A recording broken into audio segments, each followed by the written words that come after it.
Well, isn't this a nice surprise?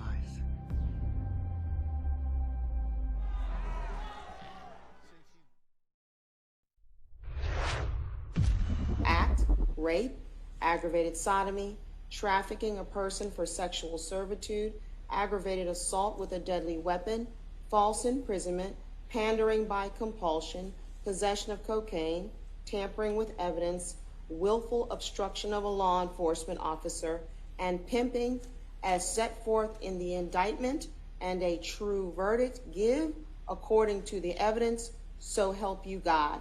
If so, please answer, I do. All right, thank you, ladies and gentlemen. You may be seated. Ladies and gentlemen, we are now ready to begin the trial of this case. I have some preliminary matters to discuss with you.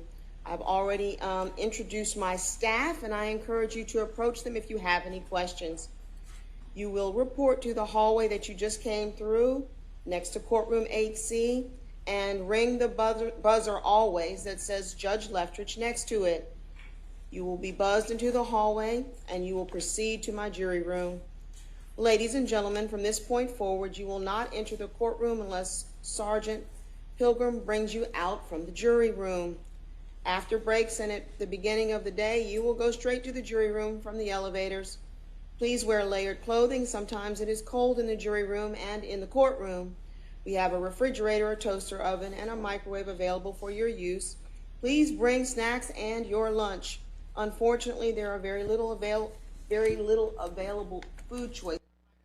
Peace. What up, family? What up, Miss D56, Tech Clouds, Factual Lie? What up? Popping in to hit the like button. Appreciate it. Y'all see it right there. There she go, Miss Love. She back. We got the Matthews, father and son. We got I forgot what's his name too. Not Jacoby Hudson, but I forgot the other lawyer name back there with the bald head. But they here. We got them, family. We back up in here. Let's get it. This trial of Cash Out. Supposedly he didn't use his rap lyrics and rap songs to rape females and such. But you know how that goes. So let's get into it. Places around this courthouse. I will ask that you wear your juror stickers whenever you are in the courthouse. This is so the lawyers and the witnesses can identify you as a juror.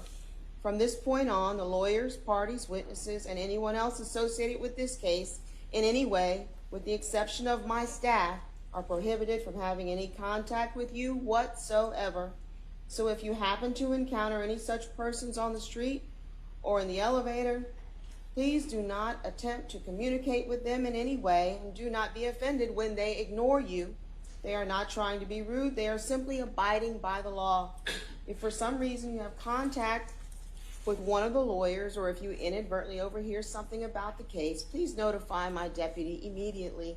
Ladies and gentlemen, we will generally hold court from 9 o'clock until between 5 and 6:30 p.m. With a 1 hour break for lunch around the noon time, whatever makes sense. Sometimes it'll be 1 o'clock, sometimes it'll be noon. It just depends. For the sake of your fellow jurors, please arrive on time, as we cannot begin or continue the case until all jurors are present. If something unexpected happens and you absolutely cannot help being late, please call my office immediately. We will provide you with the number. You will reach out to Ms. Tomlinson, my judicial assistant. Again, you are not to discuss the case with anyone or allow anyone to discuss it in your presence. And I need to remind you not to watch TV or read newspaper accounts, no social media, no posting regarding the case. In other words, I'm not saying you can't watch TV, but if something were to pop up on the television related to this case, then you should immediately turn the channel, okay? Ladies and gentlemen, I believe it might be helpful if I give you some preliminary instructions concerning criminal law and trial procedure, which will apply to this criminal case. A crime is a violation of a statute of this state in which there shall be a union or joint operation of act and intention. That is, a crime is committed when a person violates a statute of this state by acting as prohibited, while at the same time he has a criminal intention and no other defense excuses the conduct. A person will not be presumed to act with criminal intention. However, you, the jury, may find such intention upon consideration of the words, conduct, demeanor, motive, and all other circumstances connected with the act for which the accused is being prosecuted.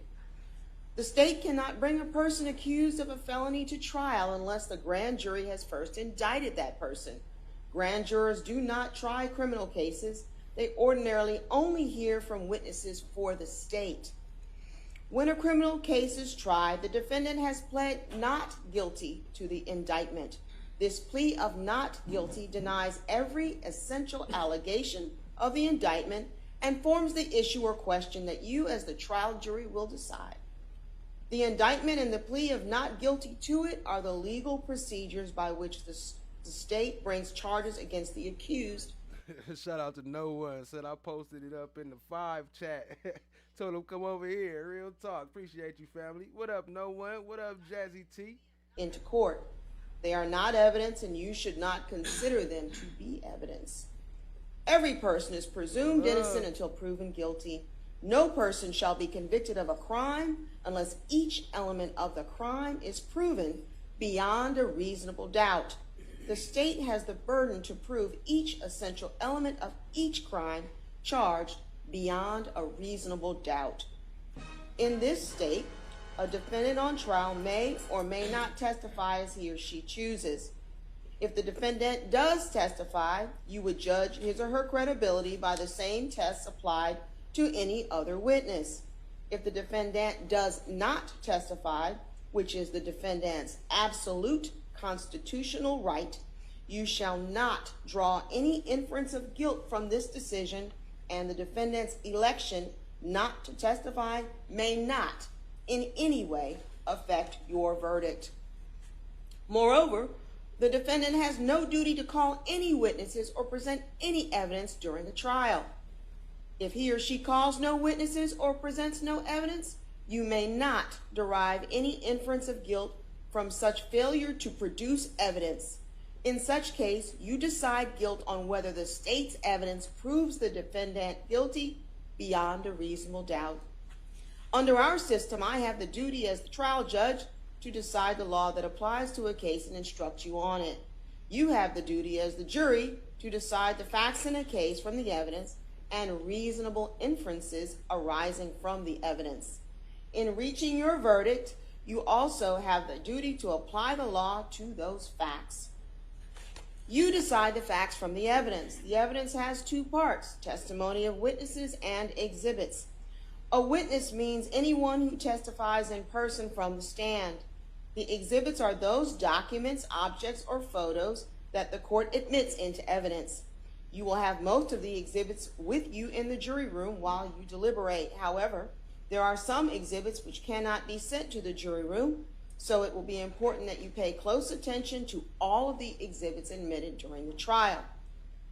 I caution you that what the lawyers say during the trial is not evidence. Also, anything I might do or say is not evidence. I have no leanings at all in this case. My only interest is to have the case tried fairly and according to the law and the constitutions of this state and the United States. You are the exclusive judges of the witnesses' credibility. That is, you decide the truthfulness and reasonableness of their testimony. You may believe or disbelieve all or any part of the testimony of any witness. You have the duty to decide what testimony is worthy of belief and what testimony is not worthy of belief. You should lay aside any preconceived notions and not decide a witness's credibility until the witness has testified. This is true no matter who the witness is, whether a victim of a crime, the defendant on trial, a police officer, an expert in some field, or otherwise. But remember that the defendant has no duty to testify or present any evidence whatsoever. Rules of law govern what the court admits into evidence. If an attorney objects to the admission of evidence, then I must rule on the objection and decide whether you can consider the evidence. You should understand that there are 2 ways that I can respond to an objection. If I say sustained, then that means that I granted the objection and you should not consider the objected to evidence. If I say overruled, then that means that I did not grant the objection and you may consider the objected to evidence. You should not infer or assume anything from either the lawyer's objections or the court's rulings. Denied. During this trial, the court will have to consider some issues outside of your presence. When that occurs, I shall excuse you to the jury room for a time. During these periods, the court will do its best to handle the matter as promptly as the law permits. These interruptions, ladies and gentlemen, may occur frequently or infrequently. They may occur very close in time to one another or far apart from each other. They may last for what feels like a short period of time or a lengthy period of time. I wish for you to understand that this is a common occurrence and ask for your continued patience when this happens during the course of the trial. Now, the procedure in a criminal trial is generally as follows. First, the lawyers for both sides may make an opening statement. Lady loves lives. Allie, what up, though? Statement to you. This opening statement is not evidence itself. Remember, what the lawyers say is not evidence. However, it is a preview or an outline of what they expect the evidence to show. Following the opening statements, the state has the opportunity to present evidence to support the charges against the defendants, and the defendants have the opportunity, if he or she so elect, to present evidence in his or her defense. This part of a trial is called each party's case in chief. In the state's case in chief, the state calls its witnesses and introduces any exhibits. When these witnesses testify, they may be cross-examined by the defendant. When the state has presented all of its evidence, the state will rest its case. Then, if the defendant elects to present any evidence, the defendants may call his or her witnesses and introduce his or her exhibits. Of course, when these witnesses testify, they may be cross-examined by the state. However, the defendant has no duty to testify or present any evidence whatsoever. After the presentation of the evidence, the lawyers may make a closing argument to you. At this time, the lawyers will try to persuade you to decide the case in their favor. Following the closing arguments, I will charge or instruct you more specifically on the law that directly applies to this case. Then you will retire to the jury room to deliberate and reach your verdict. Ladies and gentlemen, this is not an exhaustive description of the procedure in a criminal trial, but hopefully it will give you a quick overview which will help you to understand the trial as it proceeds. It is your duty to follow any instructions that the court may give you during the case. Please remember to listen carefully to all of the evidence. Do not jump to conclusions before the parties present all the evidence. Also, please remember that during a trial, it would be improper for you to discuss the Your case. Honor, I apologize for interrupting the state earlier, but the discuss state can talk the ears off a donkey. This continued filibustering has got to stop. Your hearing. Also, during the trial, you should not communicate with the parties, their lawyers, or any of the witnesses or anyone else other than members of my staff. Under this rule, you should not engage in even social greetings or small talk with anyone involved with this case in any way. Again, please understand that the lawyers and the parties should not speak with you as the trial progresses and will likely avoid speaking with you to ensure there is no appearance of impropriety. These restrictions also apply to the friends and family members of interested parties. During this trial, the law will not require that you be kept together during breaks for meals or at night. When you return to the courthouse from any adjournment for meals or the night, please go directly to the jury room. This will lessen the opportunity for an accidental meeting with a person that you may not know is involved with the case. If there is any coverage of the case by newspaper, radio, television, or other media, you should be careful not to consider it. Do not independently investigate any facts or visit any scenes depicted in the evidence. Do not independently research any law concerning the case. For example, you are prohibited from doing any such independent investigation or research concerning a case on the internet. You've now received several specific instructions that make it clear that you cannot conduct independent research of the case and cannot communicate about the case by electronic devices or otherwise. I've said it repeatedly because it is important that the only evidence you consider is that which is produced within this courtroom. Please be careful to abide by the rules of the court. Ladies and gentlemen, to preserve the integrity of the jury room, jury system, you, as the finders of fact, must decide this case solely upon evidence presented in this courtroom. This means that during the trial, you must not conduct any independent research about this case, the matters in the case, and the individuals involved in the case. In other words, you should not consult dictionaries or reference materials, search the internet websites or blogs, or use any other electronic tools to obtain information about this case or to help you to decide the case. I know that many of you use cell phones, iPads, computers, and other tools of technology which are right at your fingertips. Please do not try to find out information from any source outside the confines of this courtroom, to include media of any sort or online legal research. Ladies and gentlemen, until you retire to deliberate, you may not discuss this case with anyone, even your fellow jurors. After you retire to deliberate, you may begin discussing the case with your fellow jurors, but you cannot discuss the case with anyone else until you have returned a verdict and the case is at an end. You also must not talk to anyone about this case or use tools to communicate electronically with anyone about the case. This includes your family and friends. You must not communicate with anyone about the case on your cell phone, through email, iPhone, text messaging, or on Twitter, through any blog or website, through any internet chat room, or by way of any other social networking websites, including Facebook, MySpace, LinkedIn, and YouTube.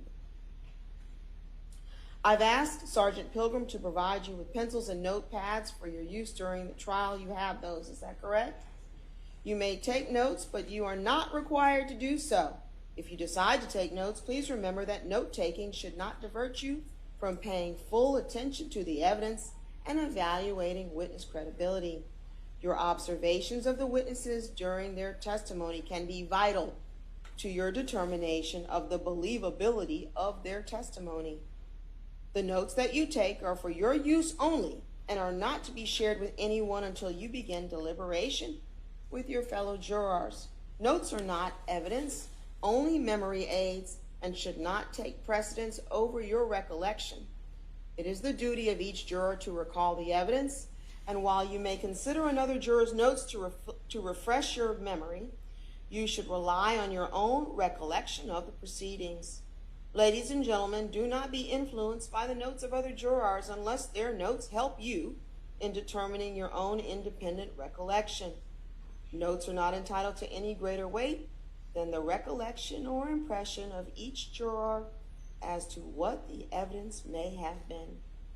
Ladies and gentlemen, after the trial is over, the notes will be collected and destroyed. That concludes my preliminary instructions, and now we are ready for the lawyers to offer you opening statements. On behalf of the state, is there a desire to offer this jury an opening statement? Yes, Your Honor. You have the floor to do so at this time, Ms. Winfrey. Thank you, sir. You're welcome.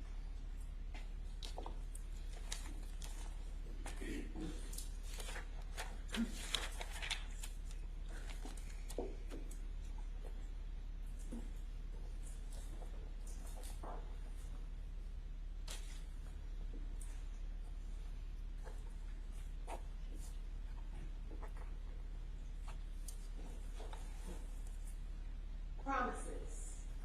Promises of love. Promises of safety.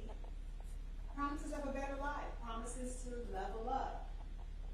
Promises to lay your head down in a safe place. Promises, promises, promises. You will learn that there were promises given in this case. They were cloaked in profit, cloaked in greed. In their arrogance, predators target the weak who are caught in the schemes they devise. Their eyes watch in secret for their victims like rattlesnakes hidden in rocks. They lie in wait seeking to devour.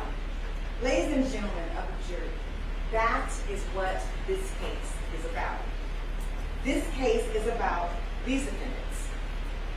These defendants who built a proverbial... What up, family? So, y'all asking about the judge. Her name is Judge Melanie Lethbridge. I'm not sure if she's fair or not. I haven't seen her before, but We will find out soon as she start making a couple rulings. She look like she got a little attitude, but we don't know what side it's for or if it's unbiased. But appreciate y'all. What up, after class? I see you. Appreciate you joining. Who is that? Okay, yeah. So I'm not sure, but her name is, what is it again? Melanie Lethbridge. That's the judge. Real house, if you will, a business. Spelled where? It's Melynnee. Melanie. On the backs of young women. Through the lure of their leaders' notoriety. Good afternoon, my name is Ernell Winfrey. As I stated earlier, You see, they didn't let Love open up with her Wolfpack statement this time, though. along with my co-counsel, Chief Deputy District Attorney Adrian Love, Deputy District Attorney Grant Wood, representing the state of Georgia. First, I want to thank you for your patience during the arduous task of jury selection, and I thank you in advance for your service today. As you see the evidence unfold in this case, you may see witnesses that may not be in chronological order. Don't be alarmed. Just stay with us to the very end. It'll all make sense. The players. Who are the players? Defendant is Cash Out. He had the song Keisha. Riding around smoking on Keisha. And he had that, you know, I'm cashing out. You know, I'm cashing out. John Michael Hakeem Gibson, also known as Cash Out. You will learn that he is the leader of this organization. You heard the word enterprise. It's just a group of people doing criminal acts for money in this case. You will learn that he's the one who set up plays and dates through cell phones, who lured girls in through his notoriety, who promised love and other things to get them to comply, who then turned coercive toward the end. Linda Smith, also known as Rico, also known as Mama Cash Out. You will learn that she is the also known as Mama Cash Out. What up, brown sugar, babe? Mama Cash Out. No, I'm just playing. Mother of John Michael Gibson. And you will also learn all of her involvement, even including being a manager of sorts. Yeah, this is another Rico. They trying to hit him with a Rico. I heard them say the words Rico, but they trying to use all the statutes and limitations of Rico, but basically saying he used his rap career to rape females and commit crimes and use it as a secret illegal enterprise, criminal enterprise. So yeah, what up, brown sugar? I see you. Tech Clouds, after class. Even making clothes for girls to wear as they sold themselves. Tyrone Taylor, also known as Brewski.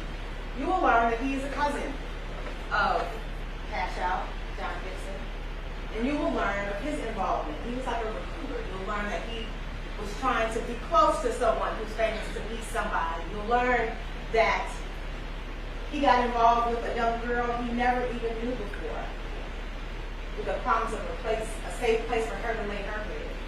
And you'll learn of his involvement through other witnesses in this case. The house that Cash built, literally and proverbially, it was built on exploitation, built on girls who were vulnerable. During the course of this trial, you will hear evidence about a criminal enterprise. Now that's a legal term. Don't get confused about that. Like I said, it's just a group of people committing crimes for profit. They organize themselves and they work together to do it. This organization works in the shadows, but it also works in plain sight. They built it by exploiting others, exploiting young women, fueled by deception and coercion, especially young women. Driven by profit and greed. Orchestrated by each of them.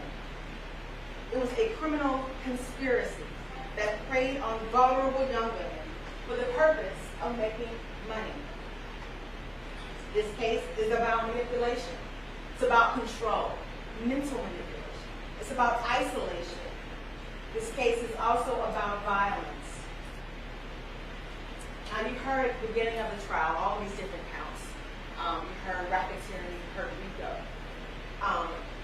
Rico is just a pattern that we're going to show that they use to do these criminal acts. Several criminal acts they use to advance their organization to make money. The evidence will show that they operated in a group.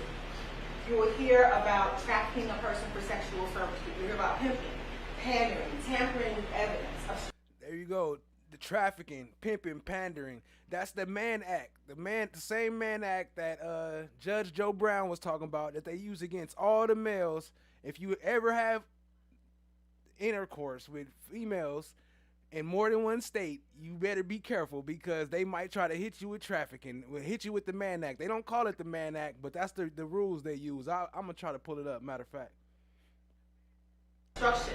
All of these criminal acts operate. And by the way, what up, Rock Solid? What up, Time? Time says, hold on. Shout out to Time, always coming with the mantras.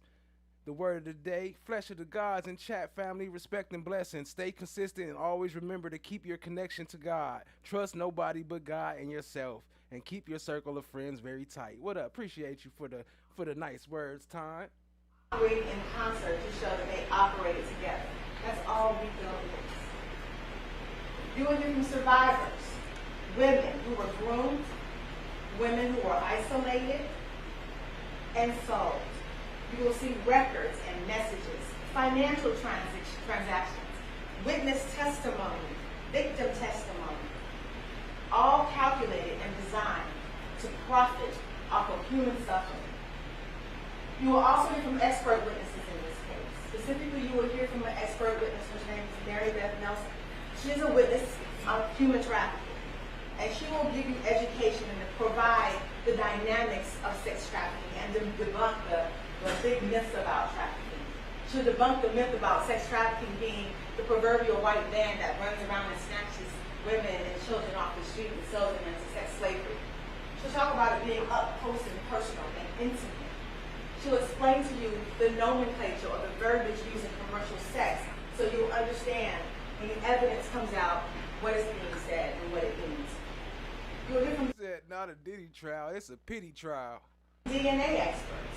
And it's up to you to judge the credibility and the believability of all the witnesses, to include DNA experts. And they will provide their findings. So, who are we really talking about here? This case centers around victims. And you heard many names at the beginning of the initial questioning when you all were sitting in the general audience. You will learn about Jasmine Brown.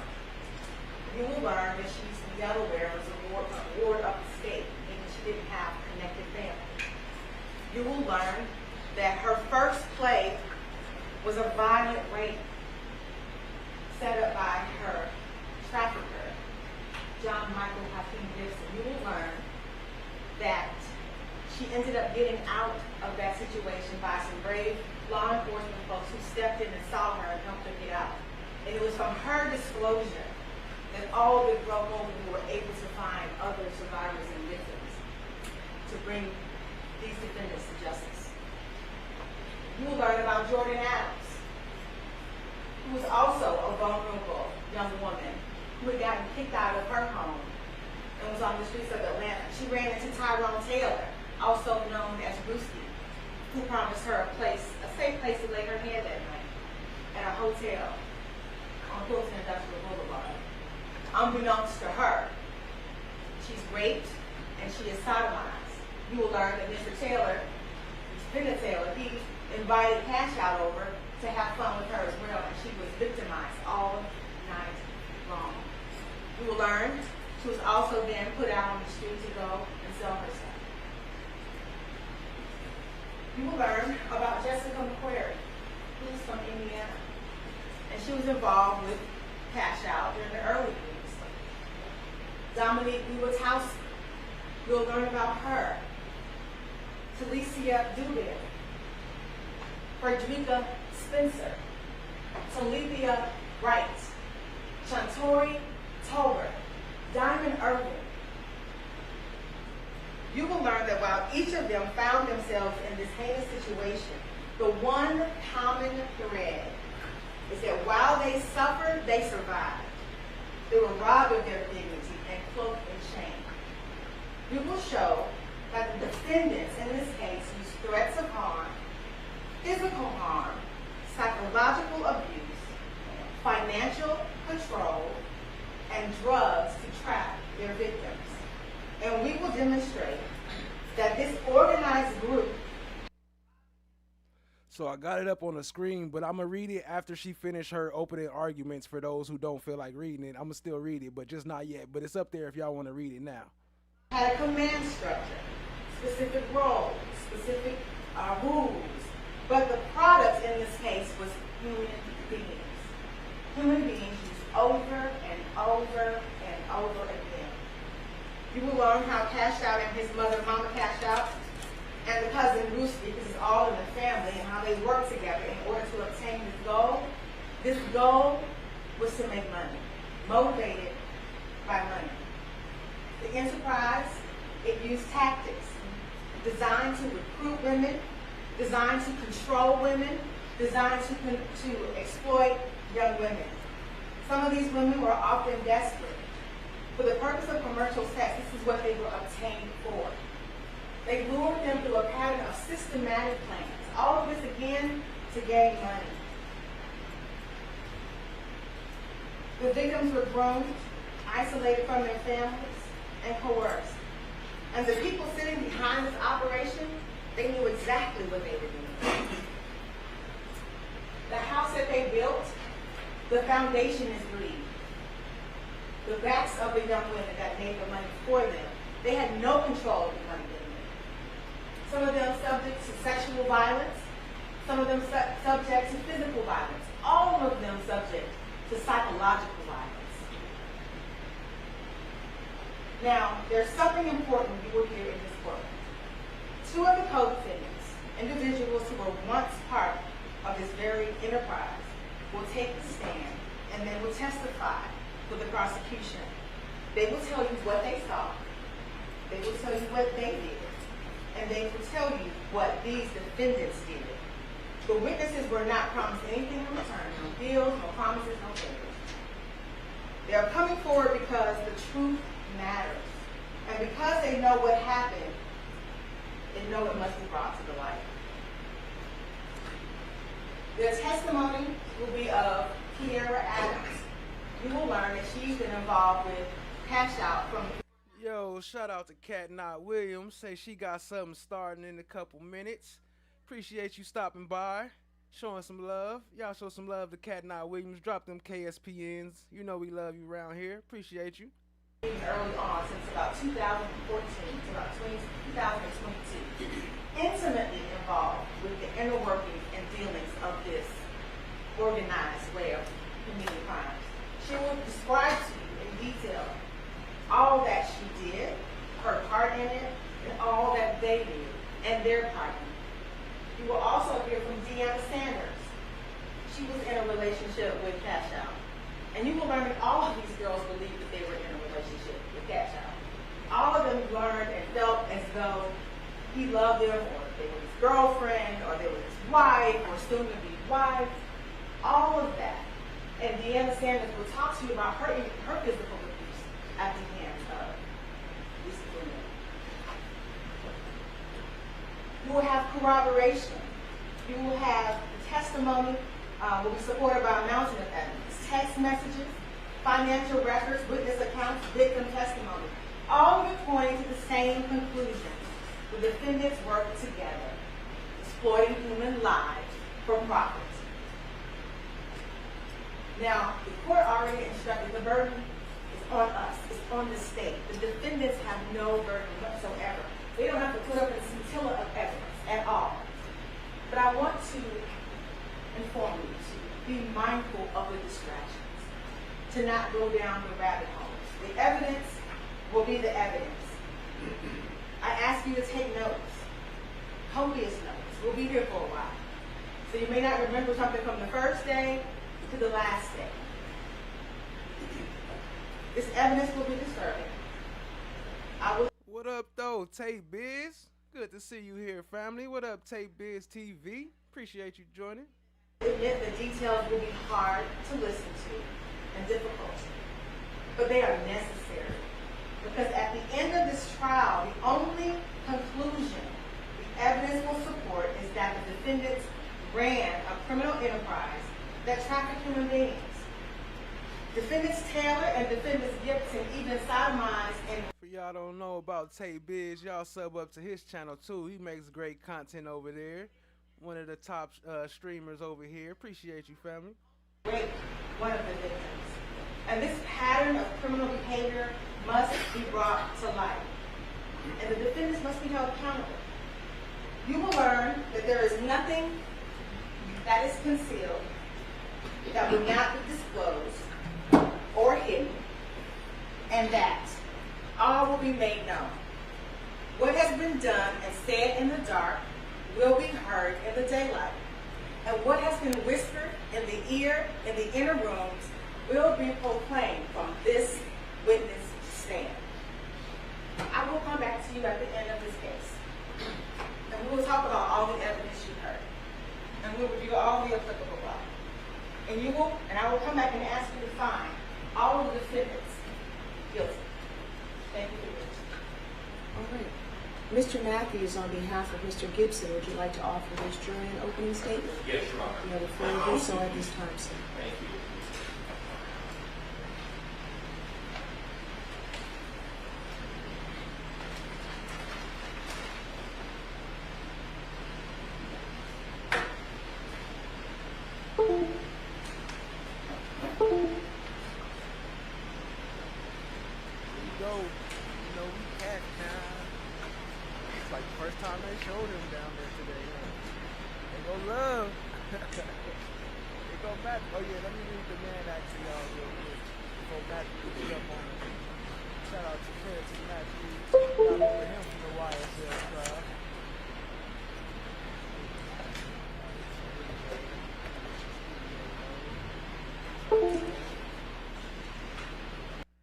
Shout out to Tay Biz. Shout out to Rock Solid TV. Y'all go sub up to Rock Solid TV.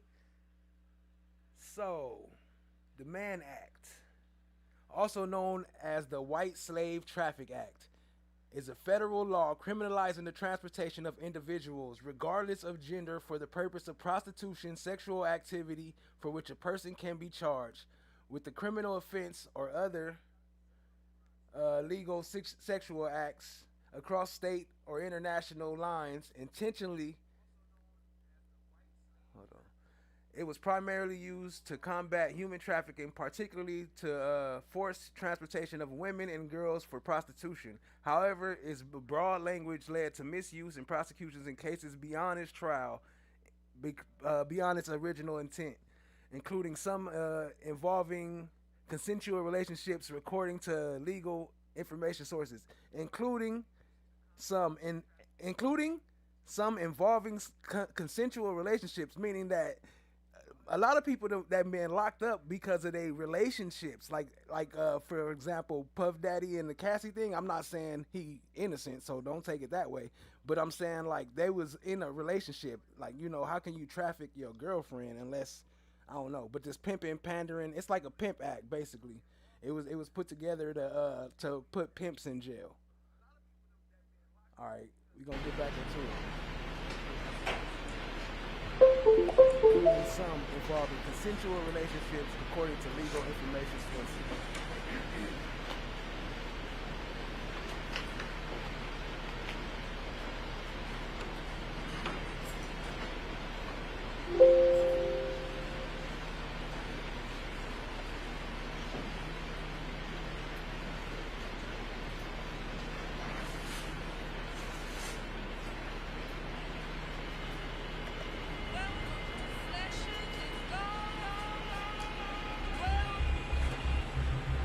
Ladies and gentlemen, good afternoon. Isn't this I want to take this opportunity to thank you in advance for your time and your attention that you have given to us for these last 7 or 8 days, getting you all selected. We have selected the jury that is the fairest jury to hear this case. I have an opportunity and a privilege and an honor to represent Mr. John Michael Gibson, along with myself and Attorney Careton Matthews Jr. You have been impaneled, ladies and gentlemen, to hear and listen to evidence and law in this case. The trial of John Michael Gibson, a.k.a. Cash Out. Who is John Michael Gibson? He's 34 years old. He's an American rapper. He was born in Columbus, Georgia. He moved to the Atlanta area as a teen. Came from humble beginnings. He moved to Atlanta, Georgia, living with his mother and his siblings, east side of Atlanta, and he developed a love for music. He worked hard in the development of his craft. He didn't allow his humble beginnings, he did not allow where he was born, he did not allow his circumstances to stop his dreams. What were his dreams, ladies and gentlemen? His dreams were to write music, to write lyrics, to become an artist, to sell records, to do concerts. Through his hard work, through his dedication, through his sacrifice, that came to fruition. He went in the studio right here in the Atlanta area, started working, started putting his talent to work, putting his hard work and his sacrifice to effort. And that effort began to pay off. So he was 21 years old when music executive L.A. Reid invited him to New York City along with his local management to be signed. Mr. Gibson, he performed for L.A. Reid up in New York City. When he performed for them, they spent the entire day talking in a boardroom with industry executives. And they signed John Michael Gibson, Cash Out, Epic Records. When they signed Mr. Gibson, his first major song was a song by the name of Cash It Out. It was released in March of 2012. It peaked at number 36 on the Billboard Hot 100. It was runner-up in the hip hop department, and it topped as hot rap songs. Mr. Gibson toured all over the nation. Every city, every state. He was famous and still is. He was known. His songs were being played all summer long, all year long. Real quick, there go her name right there, Melanie Lethbridge. And y'all show some love to Tay Biz. The absence of evidence is not the evidence of absence. What? Go crazy with the slime brothers in the chat. I just dropped his link, so for those who want to sub up, y'all can go sub up to Tay Biz TV. Appreciate the support, family. Show them some love. We're going to get back into it. Much love, FOTG. Appreciate it. And he did well for himself. He didn't just stop with making that one single. He made another single, released it in 2012, featuring Wale. He made another single in 2012 called She Twerking. These are songs that were played everywhere. Single released in 2014, still working. Released an album in 2014, Let's Get It. Features with Wiz Khalifa, Ty Dolla, French Montano, Rich Homie Quan, Waka Flocka. These are not just local artists, these are national artists that Mr. Gibson was working with and worked with. These are 12 tracks. This is a full album, working. These songs aren't making themselves. Released another album in 2014 featuring Snoop Dogg, Rich the Kid, DJ Bobby Black. He worked with these artists. In November of 2014, released another album at 11 tracks. 2014, another album, It's My Time.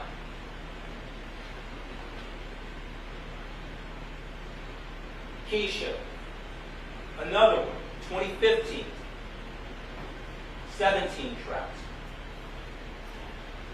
Working. Right around smoking on Keisha. Owning his craft, touring, taking care of himself. This is the house that Cash built.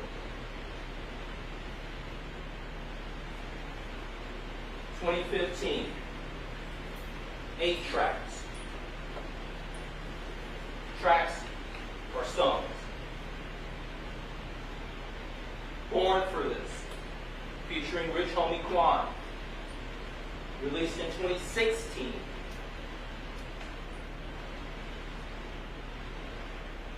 Song called Lil Baby. Released in 2016. Ran Up a Check featuring Lil Yachty. Again in 2016.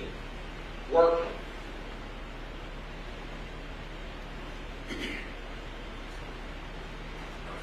And the list continues to go on. 2016. 2017.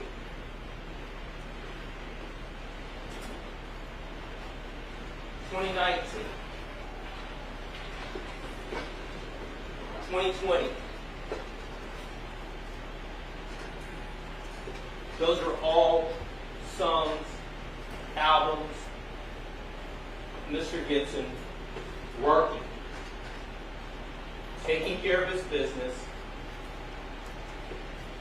and building his craft. Now, we are now here in this trial. He's been charged with count 1, a Rico. There's no conspiracy here. There's no criminal enterprise, and there's no structure to any criminal organization. The evidence will show that there was no organization that resulted in structure, that resulted in there being a scheme, meetings, officers, the things that you would see in a corrupt, criminal, mafia-style organization that Rico was built for.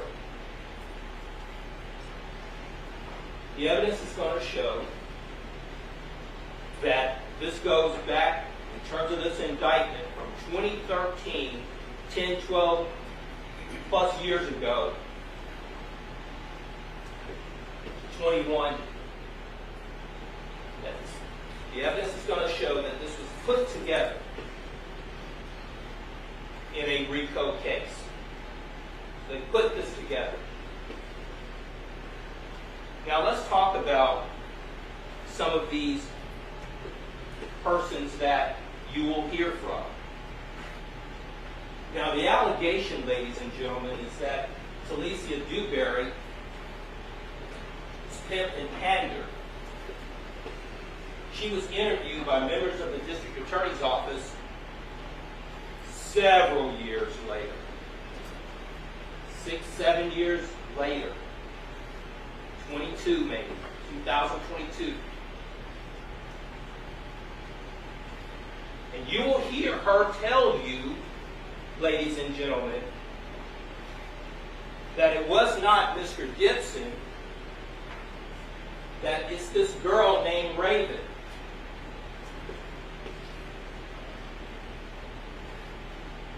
That I went to high school with.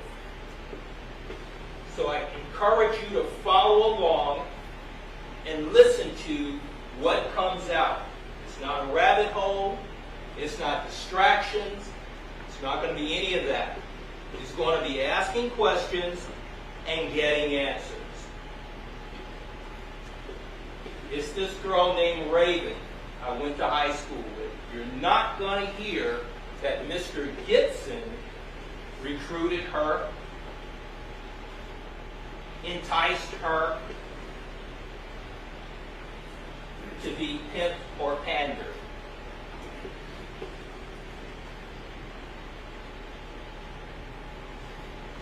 Jessica McQuarrie. Keep in mind the dates. 2013, 2014. So the evidence is going to show that she was interviewed in 2022, 8 years later. You will hear that she moved to Georgia from Indiana to be with a man named James Jefferson. She did not come to Georgia to be with John Michael.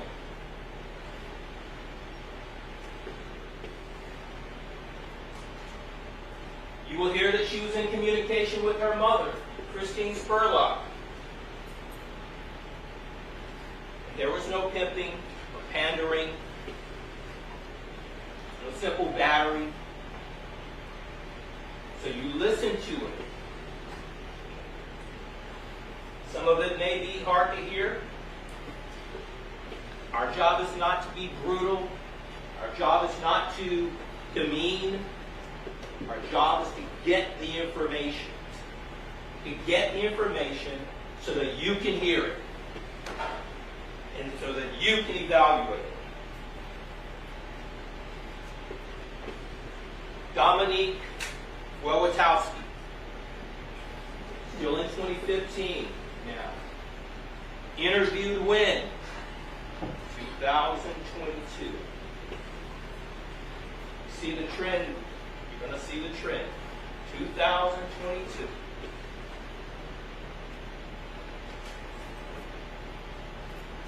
You're going to be asking yourself these questions. You're all being interviewed around the same time. I will ask you to follow this case. You will not find any proof that Mr. Gibson committed a sex trafficking on Dominique Wojciechowski.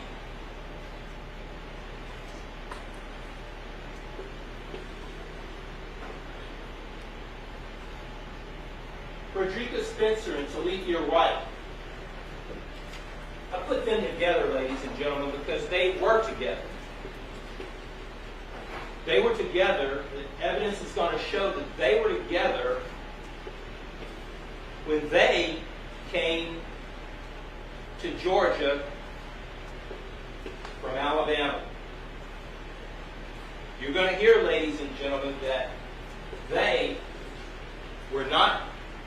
didn't come here because Mr. Gibson asked them to come here. You're going to hear that they came to Georgia because Deanna Sanders asked them to come to Georgia.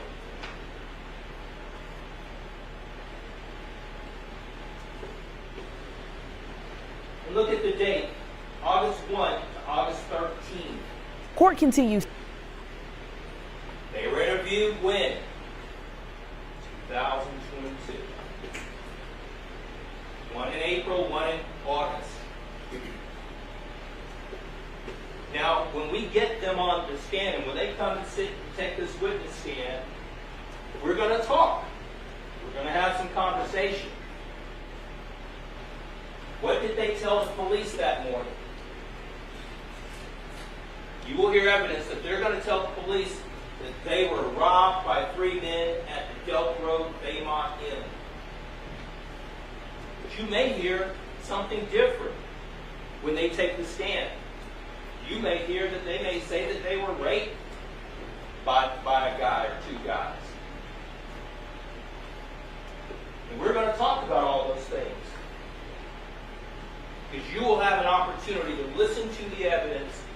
You will have an opportunity to weigh the evidence. You will have an opportunity to listen to and evaluate credibility. And you will do that. There was no pimping and there was no pandering by Mr. John Michael Gibson of Frederica Spencer and Talithia Wright. Jasmine Brown. Mr. Gibson is charged with trafficking Jasmine Brown on March 27, 2018. March 28, 18. She comes into this courtroom and you talk to her and she talks to you and she tells you what she tells you. Then we're going to compare what she tells you to what she's told other people. You'll have an opportunity to listen to the evidence. You will have an opportunity to weigh the evidence. You will have an opportunity to weigh credibility. And you're going to learn that Jasmine Brown is her own person. She did what she wanted. You'll have an opportunity to see text messages. So we're going to go through it. When we go through it, you'll have an opportunity to listen to the evidence. You'll have an opportunity to weigh the evidence. You will have an opportunity to weigh credibility.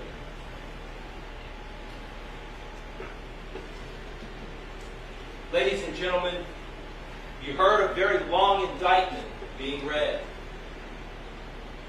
When you heard that indictment being read, there were multiple counts in the indictment.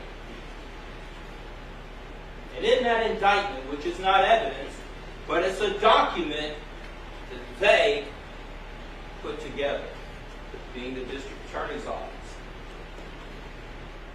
You'll have an opportunity to listen to the evidence. You'll have an opportunity to weigh the evidence. You'll have an opportunity to weigh credibility. Count 24, they're charging Mr. Gibson with aggravated assault. They're saying that Mr. Gibson struck Ms. Brown with a belt that likely caused seriously bodily injury.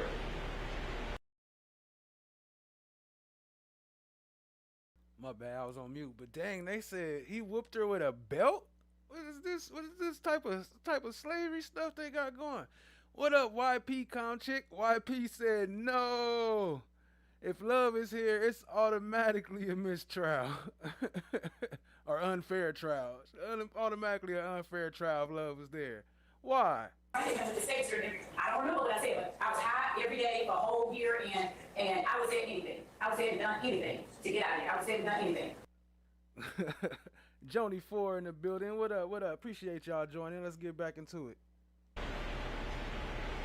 Then if you just walk a few steps down the road through the path of the indictment, and you'll stumble upon the same allegation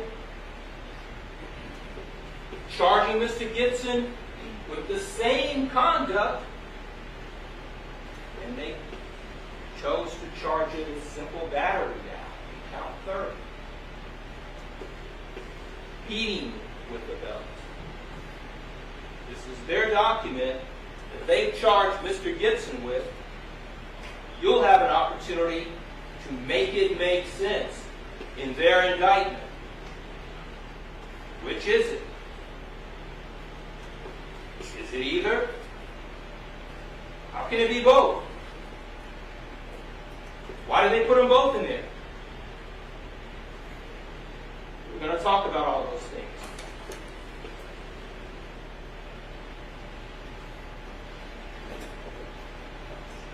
I want you to listen carefully. You will not find any belt in evidence. You will not find a picture of a belt in evidence. You will not find a description in any paperwork of a belt.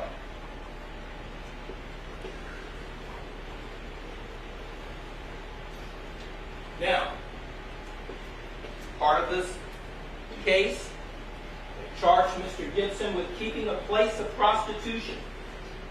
They're saying that on June 7th at 737 Alfred Road, that this place was a place to practice prostitution. The evidence is going to show, ladies and gentlemen, that there was a search warrant that was conducted at this address.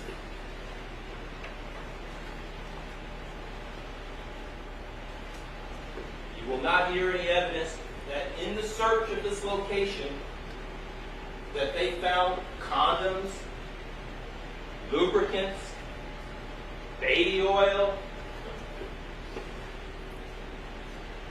no surveillance equipment. You're not going to hear any evidence that there were printed materials promoting illegal services, no ledgers or appointment books, no controlled substances. In the search warrant, they're going to say he fed them drugs.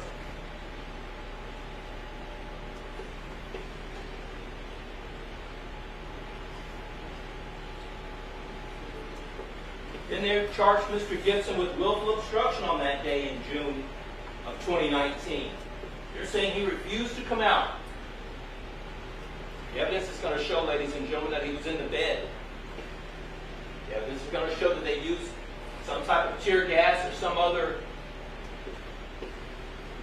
technique or tactic, and that there was gas in the room. There will be evidence that he complied and came out. They charged him with willful obstruction.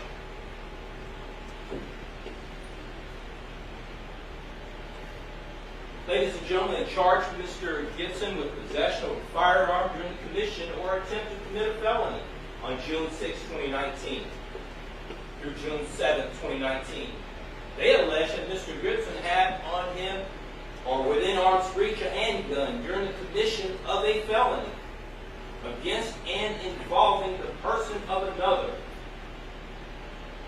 The person of another, you will learn that it says trafficking a person for sexual servitude. But the evidence, ladies and gentlemen, will show that the only people in the residence at the time was Mr. Gibson and Miss Adams. The evidence will show that there was no person that alleged to have been trafficked was inside the residence or on the property. So the evidence is going to show, ladies and gentlemen, that a gun, but there's no alleged trafficked person in the residence. There's no alleged trafficked person on the property. But they find a gun and they say, oh, it's in possession of a firearm during the commission or attempted commission of trafficking a person. Yeah, this is going to show otherwise on that day. Jordan Adams, ladies and gentlemen, January 11, 2019 through January 12, 2019. They are alleging, ladies and gentlemen, that Mr. Gibson trafficked by coercion, that he physically confined her and restrained her. 14, and that he raped her on count 10, and that he committed aggravated sodomy, alleging that he forced her to have oral sex on him. That's what's being alleged on January 11th, January 12th, 2019. However, ladies and gentlemen, the evidence is going to point in another direction. What direction, ladies and gentlemen, is it going to point? Where is it going to lead us?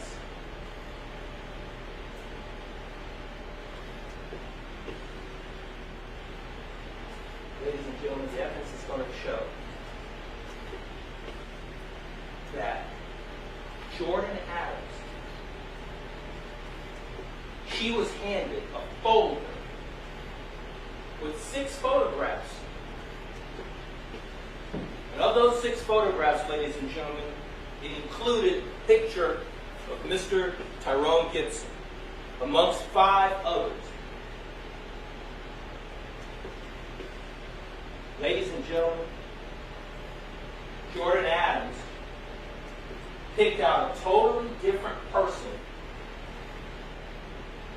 that she said most like cash out.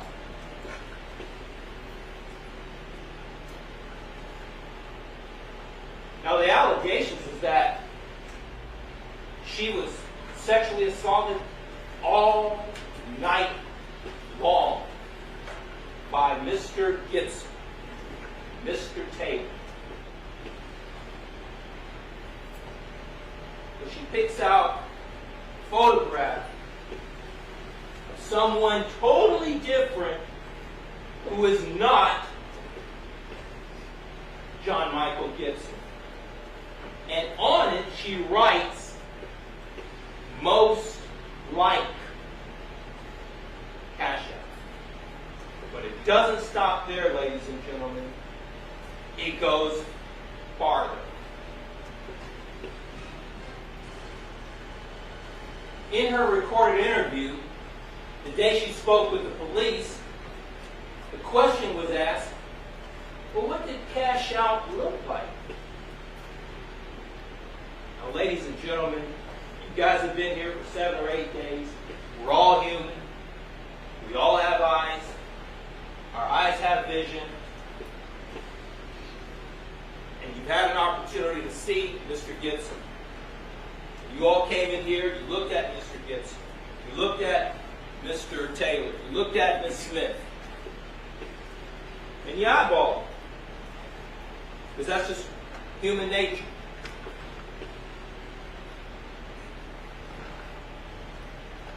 So they asked the question, what did cash out look like?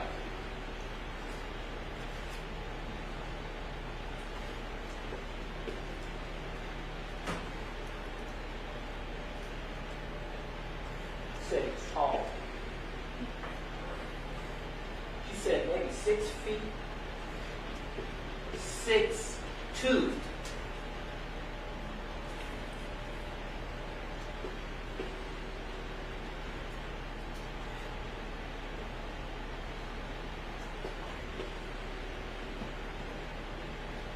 These are her words. But it doesn't stop there, ladies and gentlemen. The evidence is going to show that it goes farther.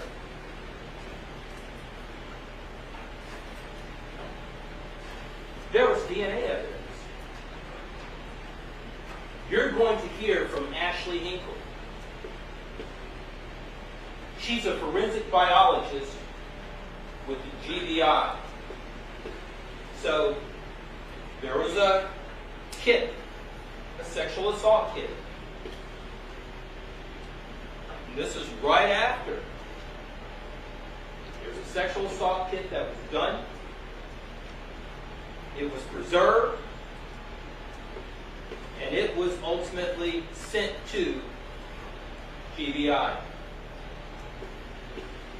And then one day, ladies and gentlemen, they got a Q-tip, and they asked Mr. Gibson to open his mouth and they swabbed the inside of his jaw.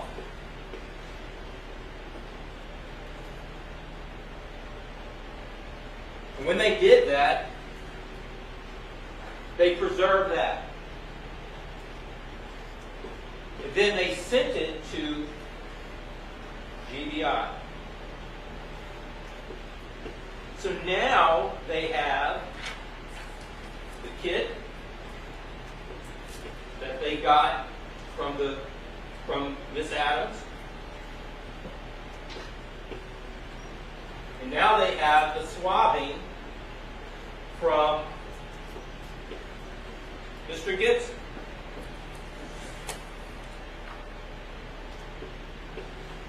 And what does the GBI do? What does Ms. Hinkle do? What does the forensic biologist do?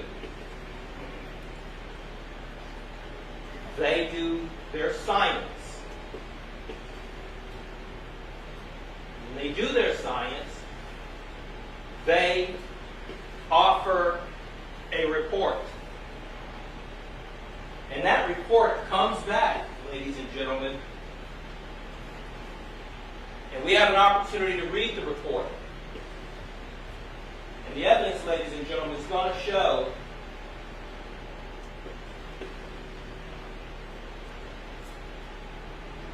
that John Michael Gibson is excluded from the data obtained from the major contributor genotype obtained from the second fraction from the vaginal vestibule swab.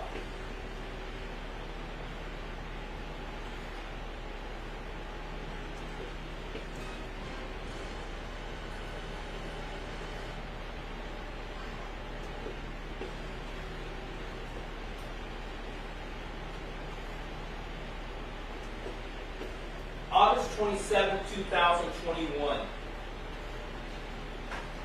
Mr. Gibson is charged with human trafficking and pimping of Kiara Adams for the purposes of prostitution. And this is in conjunction with a Gwinnett County case. The evidence is going to show, ladies and gentlemen, that that case was dismissed at the preliminary hearing in Gwinnett County.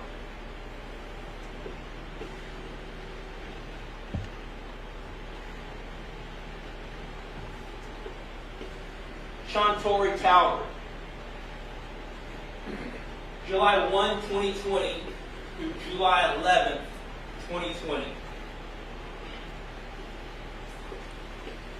Charged Mr. Gibson with trafficking through the use of deception and coercion, pimping, and pandering, keeping a place of prostitution, going back to that Alfred Road address. Now, what is the evidence going to show? The evidence is going to show that Shontori Talbert got in her vehicle, ladies and gentlemen. She's 32 years old, and that she drove herself to Georgia from Texas in her own vehicle.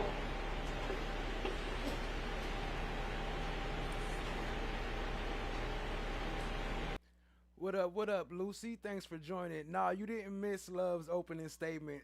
Somebody else opened up, but Love is there, but she didn't open up. She let somebody else open up. She didn't do her Wolfpack statement this time. Appreciate you joining. With her own money,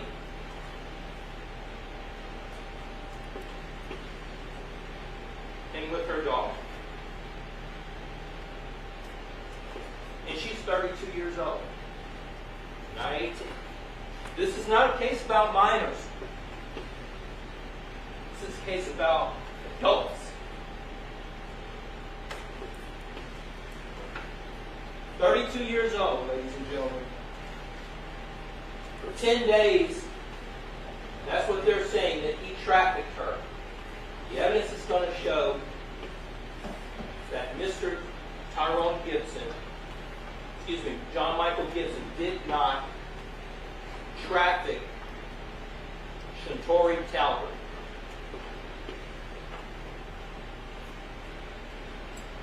and we'll get into it. You'll have an opportunity to listen to the evidence, weigh the evidence, and weigh the credibility.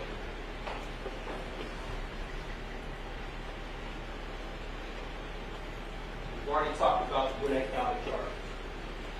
Now, you may hear jail calls associated with this case.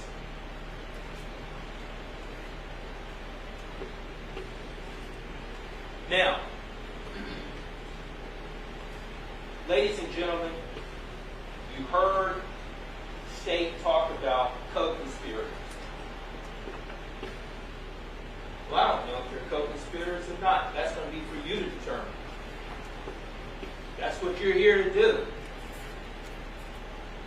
That's how they are being labeled. Kiara Adams, Deanna Sanders, you will have an opportunity to listen to the evidence on them. You're going to have an opportunity to listen to the evidence on them. You will have the opportunity to weigh the credibility. You will hear that they, on this indictment, you're going to hear that they were charged. Now, you heard the state of Georgia say, well, there have been no promises made. Well, we're going to get into whether This is new. This is live right now. This is their opening statements. there are promises made. We're going to get into whether they made proffers, whether they made statements to the district attorney's office, who was present, what were they facing. You're going to hear all of that. You're going to have an opportunity, ladies and gentlemen, to determine what was their motivation in what they said. What was their interest in what they said? Was there anything, or is there anything over their head? Or do they have to come in here and talk in order for things to go smoothly with their case? You will have an opportunity to judge credibility. You will have an opportunity to determine those things that motivate people to say whatever they're going to say.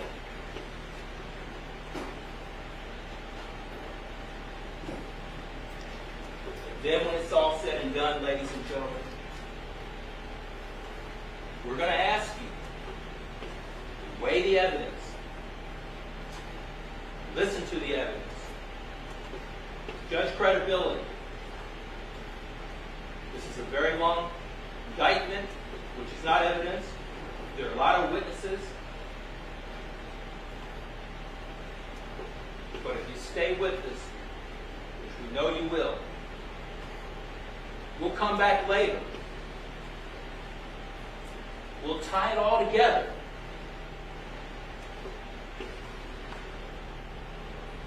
When we tie it all together, we're going to come back and we're going to ask you to find Mr. John Michael Gibson. Not guilty. Thank you. Thank you, Mr. Matthews.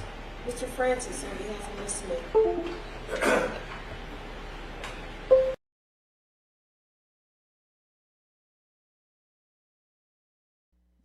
Yo, appreciate y'all being here, family. We still rocking and rolling. Make sure y'all hit that like, hit that subscribe, tap in, share with a friend. Welcome to Flesh of the God.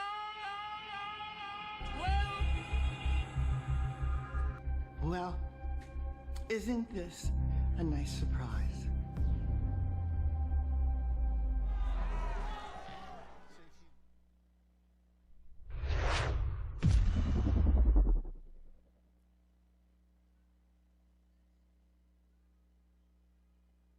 Rapper Cash Out, the rapper whose real name is John Michael Hakeem Gibson, faces a number of charges, including rape and assault. Prosecutors say Gibson did not act alone. They say 4 others helped him use their music label to recruit women. Prosecutors say the group promised money and status and then forced women into commercial sex work. Rico Act. Court continues today in the trial of Atlanta rapper Cash Out, the rapper whose real name charges against her in this indictment. Linda Smith is not guilty of charges against her in this indictment. You will not see any evidence that Linda Smith coerced anybody into a life of sexual service. She did not deceive anyone into a life of sexual service. She did not gain financially from anyone's sexual servitude. She did not subject anyone to sexual servitude. She did not harbor anyone in sexual servitude. And she did not maintain anyone in sexual servitude. All of the witnesses that will come and talk to you have already made statements. And when you listen to those statements, what you'll hear is they sort of barely knew Linda Smith. She was around, but they sort of barely knew her. No one's going to say that she did anything to force them into sex. You're not going to see a single text message that illustrates that Linda Smith forced anyone into sex. You're not going to see an Instagram message. You're not going to see a video. You're not going to see a Facebook message. You're not going to see anything that she forced anyone to deceive anyone into a life of sex. Linda Smith is not a part of a group of individuals committing crime. She's not. There's going to be no evidence that she had any intent to be a part of any group, that she had any knowledge of any organized crime, any racketeering, anything of that nature.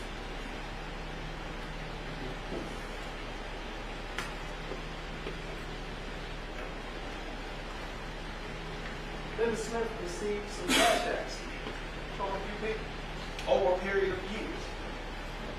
She received cash checks from Deanna for a couple reasons. Deanna rented a room from Linda Smith with her own money. There's even a check that she wrote to Linda Smith. And Kiara used Linda Smith's car and wrecked it. And so, as a result of that, she cashed after the money for her car. So, she is not gaining anything from any enterprise. She's not part of any enterprise. All of the statements that were made to law enforcement, when people were arrested, in this case was investigated, barely mentioned Linda Smith. Evidence will not be there. You'll see it for yourself. And at the end of the evidence, we ask that you find Linda Smith not guilty of all charges. All right. Mr. Hoover.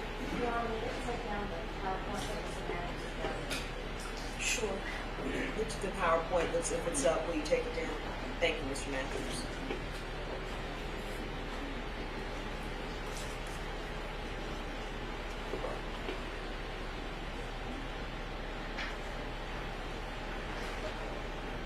Ladies and gentlemen, Tyrone Taylor didn't rape Jordan Adams. Tyrone Taylor didn't force himself on Jordan Adams. Tyrone Taylor didn't force Jordan Adams into prostitution. Tyrone Taylor is not guilty of what the state has charged him. Now, this case starts with Jordan Adams way before January 11th and January 12th. This actually starts a couple months earlier in Cobb County. You're going to hear evidence and testimony that Jordan Adams was found under the influence of cocaine, driving a vehicle with her daughter in the back seat. She was arrested for that. Because she was arrested, DFACS gave custody of her daughter to her mother. You're also going to hear evidence that while Jordan Adams was out with that case pending, she stayed in the house with her parents and her daughter. Her father found a syringe full of drugs in the same house her daughter was in. You're going to hear evidence that because she, once again, endangered the life of her daughter, her father kicked her out of the house. Fast forward to January 11th. A couple months later, Jordan Adams happens to be at a gas station. Supposedly, she's telling people that she's going to the airport because she doesn't have anywhere to go. She goes to the gas station, runs into Tyrone Taylor. Goes up to Tyrone, hey, can you give me a couple bucks so I can get to the airport? Tyrone says, yes, I will help you out. Gives her a couple dollars. Tyrone says, hey, can I have your phone number? Jordan says yes. Willingly gave Tyrone her phone number after he gave her a couple of dollars. Fast forward a couple hours, Tyrone's texting her, hey, what's up? Hey, what are you doing? Where you at? Jordan Adams says, I can't talk right now because I don't have a place to stay. I'm a little busy. I don't have a place to stay. So Tyrone goes, hey, if you need some help, you can come stay with us for a little while. Jordan Adams says, okay, tells Tyrone. You better call Tyrone. Where she is. Tyrone doesn't have a car of his own at the time, so he sends a friend to pick her up. Jordan Adams willingly gets into this vehicle. No one forced her to. Jordan Adams and the friend drives Jordan Adams to the Airway Hotel where Tyrone's staying. Jordan Adams willingly gets out of the vehicle. No one forced her to. Jordan Adams goes up to the door, knocks on it, and willingly goes into Tyrone's room. No one forced her to. Now,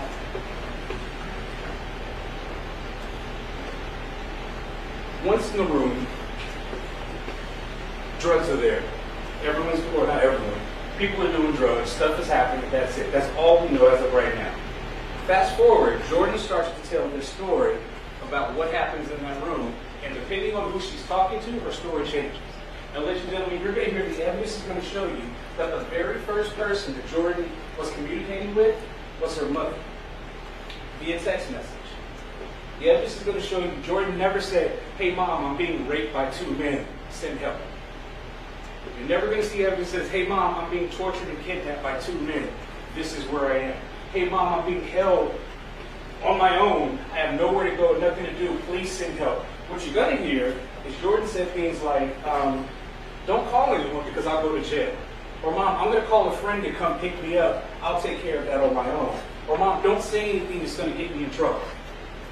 The state wants you to believe that Tyrone Taylor and Mr. Gibson are raping Jordan Adams from 6 to 12 hours, torturing her, abusing her, kidnapped her, the very first person she talks to about this, and she basically says, don't call anyone because I'm going to get arrested.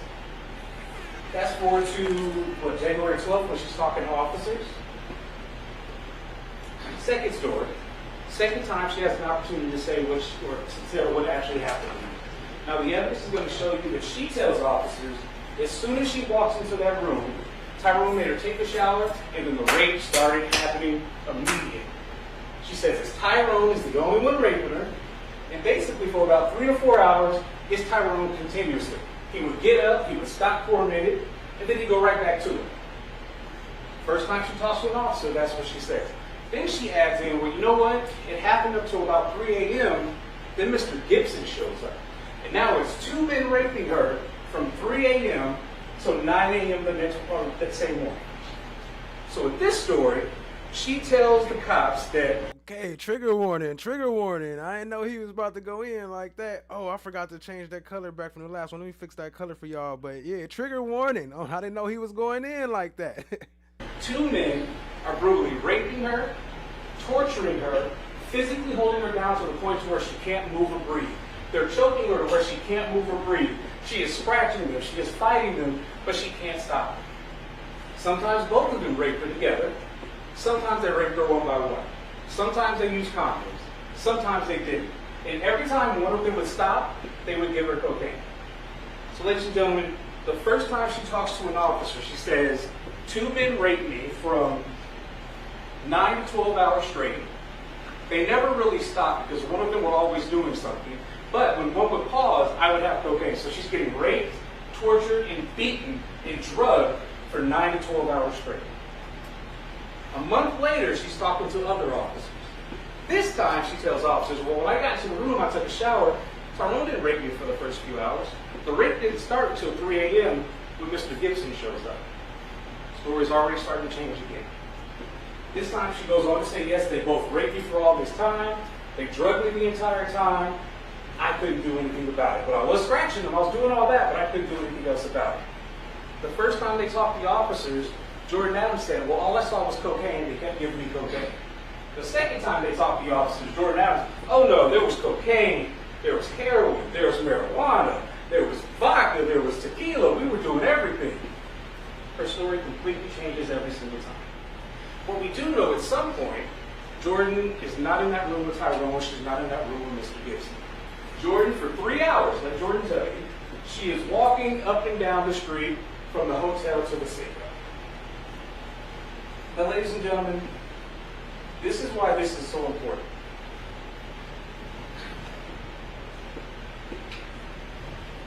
While Jordan Adams was walking up and down the street from the Citgo, she was by herself.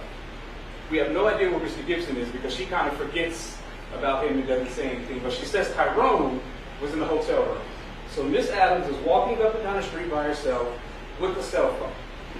She goes to the Citgo. We know the day before she was 100% okay with begging people for money so she can get help. But now, fast forward, she's been raped by 2 men she doesn't know for 6 to 12 hours, depending on who she's talking to. She goes to the Citgo. She doesn't tell anybody she got raped.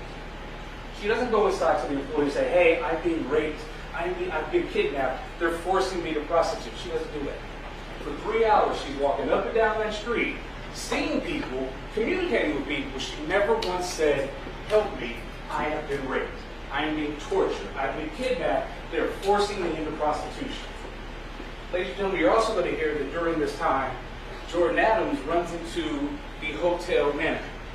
The manager goes out, what are you doing? Why are you walking around? Jordan Adams does not say, help me, I have been raped. She does not say, help me, I have been kidnapped. I have been tortured. They are beating me and forcing me into prostitution. Jordan says, you know what, I'm going to go get some cigarettes. That's why I'm walking, so I'm just going to get cigarettes. Those 2 times, Jordan could have told somebody, I need help. Again, she had her cell phone this entire time. Tyrone's nowhere around. Mr. Gibson disappears. She never called a family member and said, hey mom, this is where I am, come get me. I've been raped. She never called a friend, hey, this is where I am, location drop, come get me, I've been raped. Citgo gas station, doesn't say a word. Hotel manager, doesn't say a word. Has a cell phone in her hand by herself, doesn't say a word. But the state wants you to believe that 2 men raped her for half a day, up to 12 hours, and she doesn't leave. Just to give you an idea, ladies and gentlemen, you're going to see that the Citgo is half a mile away from the hotel, the Airway Motel, where it used to be. That's 2,640 feet. Takes about 10 minutes to walk there. You're also going to see the Atlanta Police Department Zone 4 precinct was 410 feet away from that hotel. It takes less than 2 minutes to get there. And what's crazy, to get to the Citgo from the hotel, she passed the precinct. So what that means, for 3 hours, she's walking up and down the street, past the police precinct, but she never goes in. She never goes up there and says, hey, these 2 guys are raping me. These 2 guys are forcing me into prostitution. These 2 guys are beating me with the butt of a gun, and they're torturing me, and I can't breathe. But the state wants you to believe that they raped her for 12 hours. She's by herself the entire time.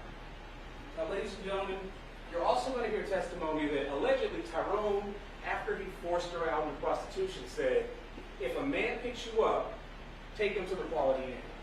The Quality Inn is right next door to the precinct. Once again, she has an opportunity to go to another hotel to tell somebody, away from these 2 men, I'm getting raped and abused. She didn't do it. There's a reason she didn't do it, ladies and gentlemen. Because she got kicked out of her. What up, YSL Tara? Jazzy T in the building. What up? Tia C in the building. What up? What up? Appreciate y'all joining. Came to get y'all love fix, huh? House, while she was out with a pending case for drugs, doing drugs and making money the only way she knows how. That's why she was out there in Fulton Industrial. But the state wants you to believe that 2 men raped her, tortured her, beat her. Lucy said Tyrone was giving her the powder. Maybe she shouldn't have called Tyrone. Choked her, suffocated her, crushed her body, and drugged her the entire time for 6 to 12 hours. Yet Jordan Adams still had enough power and strength and energy to walk up and down the street for 3 hours and didn't tell anybody about that. With a cell phone in her hand, nobody around her. Now, at some point, an officer is going to ask her, well, why didn't you just walk away? Ladies and gentlemen, Jordan Adams' response to that is, because they had my stuff in that room. The officer said, what was the stuff? Jordan Adams said, some of my clothes, and a phone charger. The state wants you to believe that 2 men raped her, beat her, and tortured her, and kidnapped her, and forced her into prostitution for half a day, up to 12 hours, and the reason she didn't leave was because she didn't have all her clothes and a phone charger. Does that make sense? Absolutely not. Now, Mr. Matthews touched a little bit on DNA evidence, and he was right, a stain kit was done, just like they swabbed Mr. Gibson's mouth, they swabbed Mr. Taylor's mouth. What that means is they put a little swab in there, get your DNA, send it off to be tested. Ladies and gentlemen, through this investigation, officers also documented and collected gray bedding from the Airway Motel room, black bedding from the Airway Motel room, one used condom, swabs from both of their mouths, the rape kit. Now, with the rape kit, this is very important. They collected swabs from the vaginal vault, swabs from the vaginal vestibule, anus swabs, oral cavity swabs, inner thigh swabs, left side nail swabs, right side nail swabs, known head hair, left side nail clippings, and right side nail clippings. They collected all of that evidence, and what you are not going to hear in this trial at all is that they can find Tyrone Taylor's DNA on him. A man that raped her, beat her, and tortured her for 6 to 12 hours, depending on what she says and who she's talking to, they won't find DNA. Ladies and gentlemen, you're not going to see any pictures in this trial to where she's beaten. You're not going to see pictures in this trial where she's scratched. She only had a hangnail at this point. She's not bleeding. She's not cut up. And she has the energy to walk around after being raped for half a day. You're not going to see any of that. On top of that, you're not going to have DNA that says this is Tyrone Taylor's, but they want you to believe the 2 men raped this young lady for 12 hours, abused her, kidnapped her, and forced her to walk the street. You've heard them present their case. I just ask you, please listen to everything presented to you in this courtroom for the next few weeks. Not only do you get to hear what our witnesses say, you actually get to see them when they say it. That's really important. Because I'm pretty sure Jordan Adams is going to get up here, she's going to start crying. You don't have to worry about just the crying. You get to see and hear everything that's going on. Before you make your final decision, please take your notes, write everything down, pay attention, focus on what you see and what you hear, and I'm confident you will find Tyrone Taylor not guilty of all the charges the state is putting on. Thank you. Thank you. All right. Let me just say this to all of you. If at any point you have to use the restroom, don't sit there uncomfortable. Don't even let me know, okay? With that, are your first words? Please. State calls, taking service.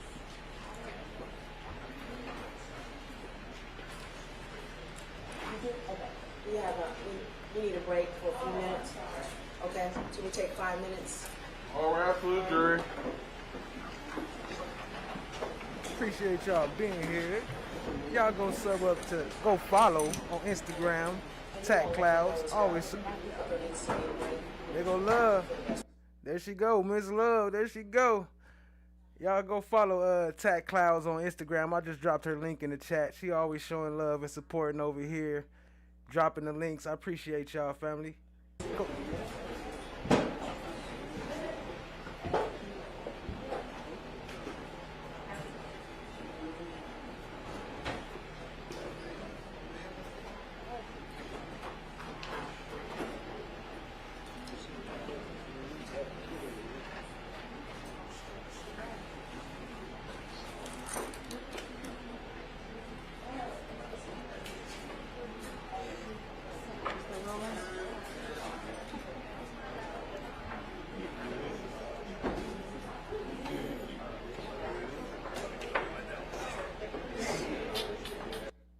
Appreciate y'all being here while they getting that together. Let me see what's going on with that. And also, let me see, I had some other stuff. This is the judge right here.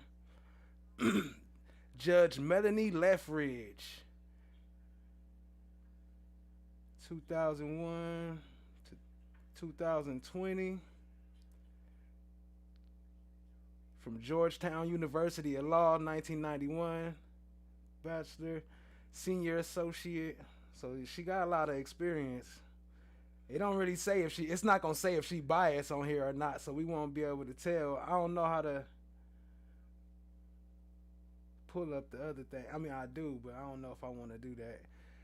But let me see. All right, hold on real quick. Appreciate y'all being here, family. Hit the like, hit the subscribe, tap in. Let me find the clip because it looked like that one is about to stop there. But in the meantime, let's do this. Well, what up, family? Thanks again for being here. I hope you all are feeling the energy, absorbing those truths we just laid down, and definitely got more coming. But before we dive back in, I gotta be real with you for a second. This is a big moment for Flesh of the Gods. Your support right now is more crucial than ever. Seriously, every bit you give, it goes straight to us leveling up. We're talking about new programs, better tech, everything we need to make this show even more impactful. Why now? Because we're gearing up for something massive. That's right, family. The first ever AAI, Algorithmic Achievement Impact Awards. But to light this show on fire and make it a truly mind-blowing experience like it's supposed to be, we need your help to get the resources in place. This isn't just a show, it's a statement, and we want to make it legendary. So how about I give you a taste of what your support makes possible? Check this out. We're building out some wild new ways for you to connect. Now, we all know this is the most interactive live around in these YouTube streets. This vision, this future, it needs your help to manifest. So please, if you're feeling the call, throw your support behind us. Every dollar makes a difference. It's an investment in the truth, in the growth, and into our overall shared journey, family.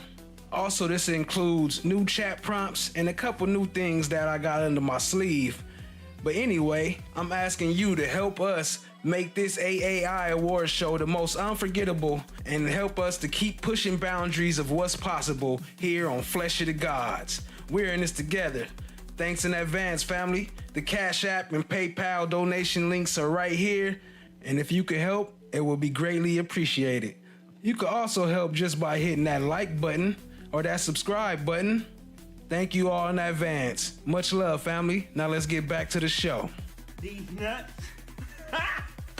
Got him. Got him. Just a hot mess.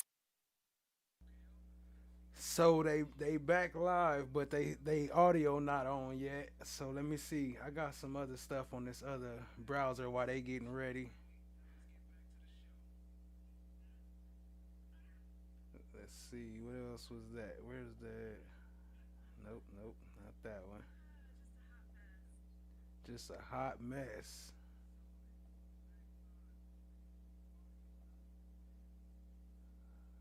I guess I was the only one. Oh, the judge.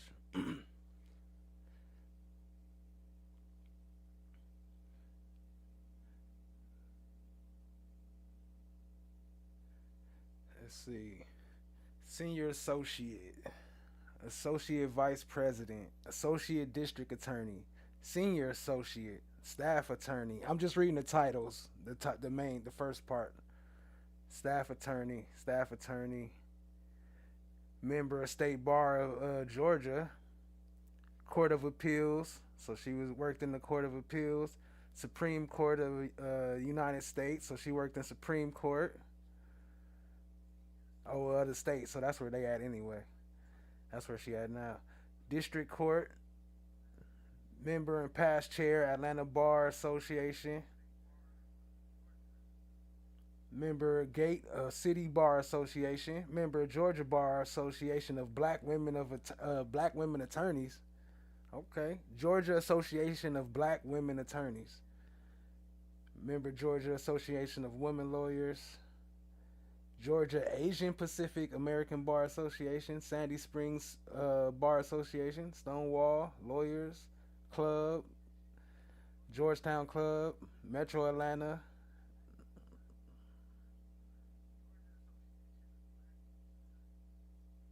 Oh, you can't see her name, huh? Let me see. Her name is Judge Melanie Leffridge. It's blacked out right here, but that's her.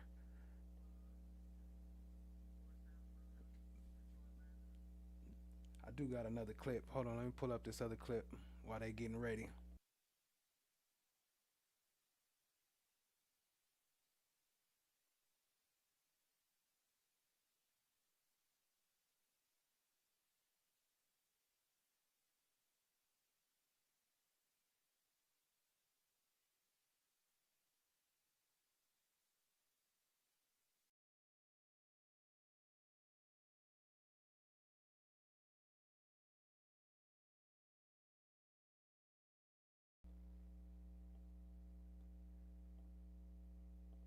Happening today, the trial for the Atlanta-based rapper Cash Out is expected to begin. His real name is John Gibson.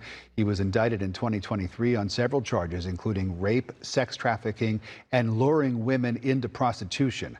4 others also charged in this case. They're accused of forming Pires Music Group LLC, but then using the company to recruit and entice women to engage in commercial sex activity.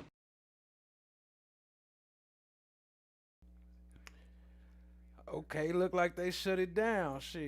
If they of kidnapping if they open it back up, I'll start it back up. But I'm gonna go ahead and shut it down, and I'm gonna redirect this to Cat's chat. So for everybody who wanna hop in on Cat, I'm gonna send y'all over that way if she's still alive. Let me make sure before I say that. Let me make sure she's still alive. Yeah. Yeah, there she go, right here.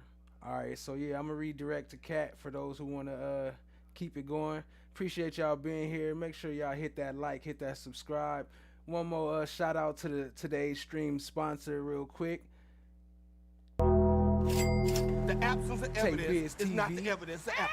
And I ain't gonna do the long outro. I'm gonna just send y'all right after this. So I appreciate y'all. Shout out to everybody in the chat.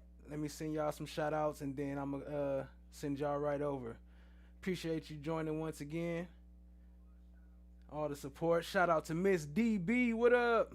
Tat Clouds. Tat. Jazzy T. What up? Appreciate y'all joining. No One in the building. Appreciate you. Much love. Lucy. Appreciate you joining. YSL Tara. Appreciate you joining. And like I said, if it start back up, I'll start it back up. But it looked like they closed down. Tia C. Been a long time. Appreciate you joining. Miss D56. YP Com Chick. Appreciate y'all. All right. We're going to get up out of here. Jazzy T FFS. Chan My Black is Golden. Cha Diggy After Class. Tay Biz. Appreciate the support. Y'all show them some love. Brown Sugar Babe. All right. We out.